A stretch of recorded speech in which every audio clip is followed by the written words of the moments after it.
अस्सलाम वालेकुम। वैसे तो रोस्ट जो है वो गोश्त से बनाया जाता है, लेकिन मैंने सोचा क्यों ना इसी रेसिपी को ट्राई करते हुए मैं इसे चिकन से बना के ट्राई करती हूँ कि ये कैसा बनता है। बेहतरीन बना था, बहुत ज़्यादा अच्छा, एकदम सॉफ्ट जूसी चिकन बना था और जो इसका फ्लेवर था ना वो भी बहुत मज़े का बना था। तो आप भी ज़रूर ट्राई कीजिएगा। तो यहाँ पर सबसे पहली जो लेयर है रोस्ट में वो चर्बी की लगती है, लेकिन मैं चिकन से बना रही हूँ तो मैंने इस पर बटर की लेयर लगा ली है।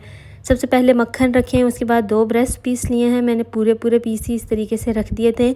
और उसके बाद कुछ वेजिटेबल्स डाल देनी है। एक छोटे साइज़ का प्याज लिया मैंने, 4 हिस्सों में काटा, 1 पीस लहसुन का और एक बड़े साइज़ का आलू लिया जिसे 2 हिस्सों में काट लिया था। और सब्ज़ मिर्चें जो हैं वो आप अपने जायके के हिसाब से डालें। यहाँ पर मैंने 7 से 8 मिर्चें डाली थी और एक छोटा सा टमाटर भी मैंने डाल दिया था। टमाटर टोटली ऑप्शनल है, आप इसे स्किप भी कर सकते हैं।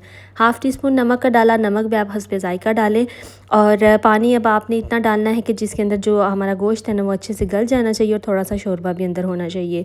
40 मिनट का टाइम मैंने लगाया था स्लो कुकर में। अगर नॉर्मल हांडी यूज़ करते हैं ना तो फिर 1 घंटे के लिए साइड पे आटा लगा दें और इसे दम पे पकाएं। स्लो कुकर में बनाया था आफ्टर 40 मिनट्स। ये बहुत ज़्यादा ज़बरदस्त जूसी और एकदम फ्लेवरफुल बना था। ज़रूर ट्राई कीजिएगा, आपको बहुत पसंद आएगा और वीडियो को ज़्यादा से ज़्यादा शेयर भी कर दीजिएगा। Thank you.